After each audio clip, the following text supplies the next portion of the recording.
We've got the real reason Alexa Bliss's return to WWE was cancelled. An ex-WWE star and Hall of Famer is expected to return soon, and the identity of TNA's 23 has been revealed. It's time for the news. So we talked about this a little bit yesterday. Alexa Bliss's return to WWE, which was, according to reports, scheduled to take place on Raw emanating from San Jose, California.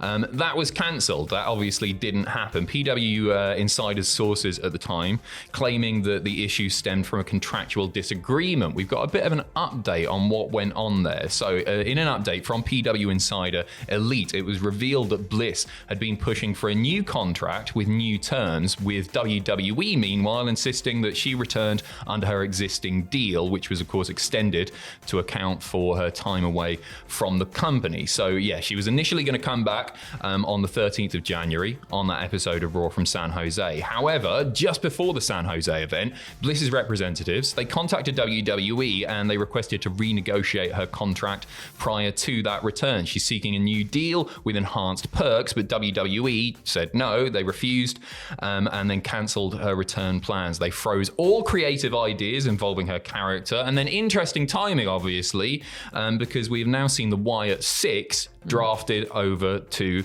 SmackDown. Things don't look especially good or promising with regard to this, because Bliss, following that San Jose event, literally the day after, she removed all mentions of WWE from all of her social media bios. So it seems that there's certainly tension there between the two sides, and maybe it'll happen soon. Women's Rumble, obviously, coming up very, very soon, but at the moment, it's not looking too promising. No, which is a shame, because as well, as I said yesterday in the news, we've been speaking about a potential Alexa Bliss return for the longest time, and it always feels like we're on the precipice, on the cusp of finally getting that, and then something always happens that gets, pulled out from underneath us and underneath Alexa as well, which is a shame. I'm wondering then, with the Wyatt 6 being moved to SmackDown, because as well they were involved obviously in that in the big feud with Karrion Kross and the Miz, and then all of a sudden it was just like, oh, they've been, even Karrion Kross himself being like, they've moved to SmackDown, there we go, see it good. I wonder if she was really heavily going to play a big part in that storyline then, and because of that, and she's not coming back, they've gone, well, let's move you somewhere else then. Yeah, I think that was probably the plan there, just given the timing of everything. If she were to come back, I would have liked her to come back, do a little bit with the Wyatt 6, sort of tie up some loose ends there, and then move on to something else. To me, I want to see a sort of reimagined goddess character. I think that's her best work. I think she's unbelievably talented. She's one of my favorites of like the last 10 years or so in the women's division.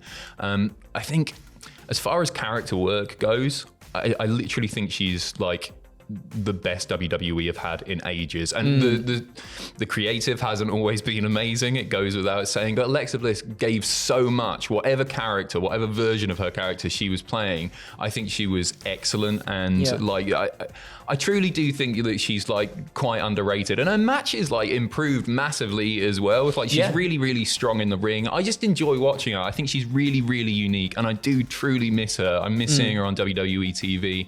We're a week and a few days away from the Royal Rumble, so hopefully this can all get sorted before then, because that's a nice time to bring her back as well. Absolutely, yeah. And I mean, she was, I see a lot of people, clip her promos and things that she cuts on the other wrestlers and say like she is unrivaled on the mic. She's incredible on the microphone, and that's another thing that I think is very much missed about her.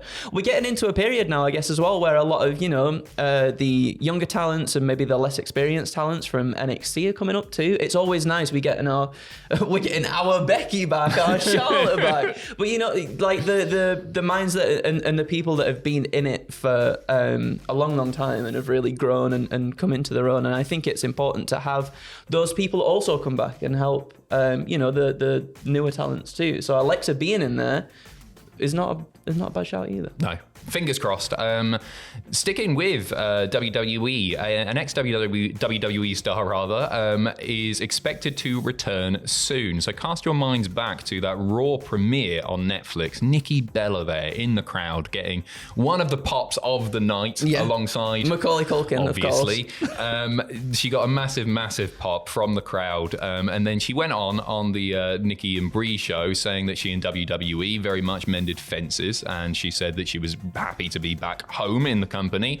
And then she went on to say to the Associated Press that she might come back, teasing a bit of an in-ring return in WWE. Speculation running wild, obviously, ahead of the Women's Royal Rumble coming up. WrestleVotes following up with the following very promising tweet. Yes, they said, we're told significant discussions have taken place regarding a Nikki Bella return to action, with a strong expectation from multiple WWE sources that it will happen sooner rather than later.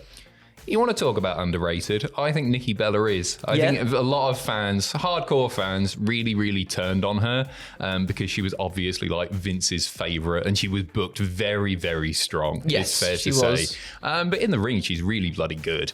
And I've always really enjoyed her work, and her coming back in the same, like at a time where you've got a potential AJ Lee return as well. Yeah. I just think with like the Netflix stuff, we're going to be seeing more nostalgic appearances from people, and it seems weird to call that a nostalgic appearance, but it is. And I think people coming back from different eras to try and appeal to lapsed fans. And Nikki Bella has such mainstream appeal just because of the reality show. Like a lot of people know who Nikki Bella is that don't necessarily watch wrestling. I think that generates interest in the product.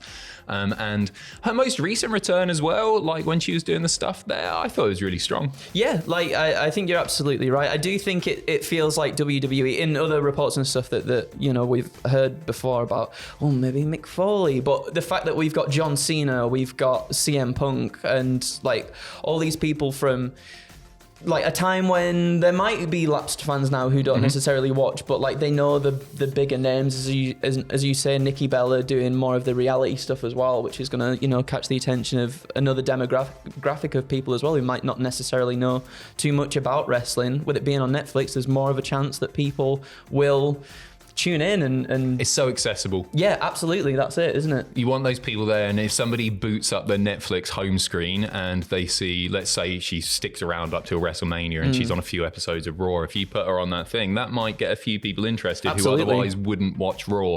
We'll keep you updated on that, but I don't think they'll necessarily be waiting too long to see her.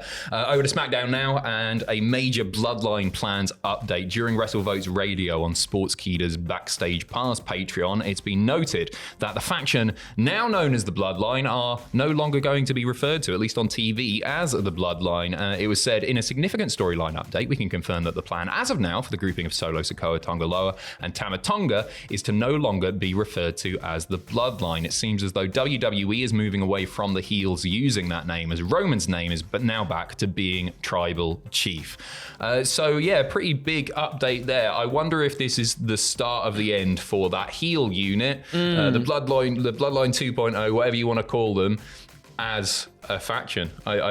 Do people start splitting away? I think so, because it feels like the right time for you Jacob Fartus to do that as well, because on SmackDown as well we got the thing, Solo made his return after his loss on that debut episode of Raw, Monday Night Raw on Netflix against Roman Reigns, lost to Ula Fala, was doing like the promo thing on SmackDown where it was Jacob and Tama in the ring. Solo comes out, doesn't say anything, goes away, and then Jacob just cuts like a really just great impassioned promo that is scary promo as well, for his character. And I do think it's time to start pushing him as more of a single star at this point. And I think it starts on Saturday night. Saturday night's main event is coming up. He's got the match with Braun Strowman, two big beefy boys going at it.